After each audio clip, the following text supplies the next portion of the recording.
Mirka, prvý kúpače idú a my nemáme okravity na Veľkú noc? Poj, taká hamba. Asi od susedy starí drúci 30-roční a idú kúpať ešte takú starú raketu. Bože, čo, pustite ich?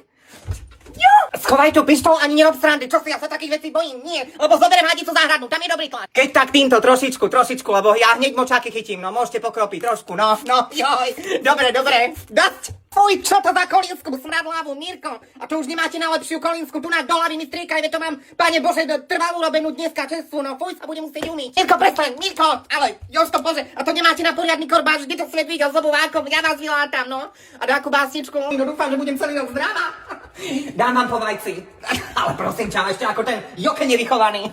Nie po vajci, akože po vajci Mixit, no. Zdravšia alternatíva, naobjednávala som od nich z internetu, uvidíte, veľmi chutné. A také fajné mrazom sušené ovocie, no tak si podsmoľate, pochrúmate, uvidíte, dobre to ja, nech sa páči, poďte vnuka, mladú vykúpať, Mirku, nech sa páči, dám čo mňa starú. Mirka, poď sem. To si taká chýrna. Bože, mňa chlapci ešte za mladá v tvojom veku do potoka hodili. Pozrite sa, aké krásne, veľké, parádne vajčisko. No, Mixit. A zdravšie, tuto ti máš aj také malé vajíčka, no veď sa aj podiel, vieš ako, aha, ovocie, orechy, mix, no, berte si. A toto ti je, počkaj, prečítam, liofililasované. Ovocie, vôbec neviem, čo to je. Zober máme, že je posielam, vyslovene to aj na rok tak zariadím.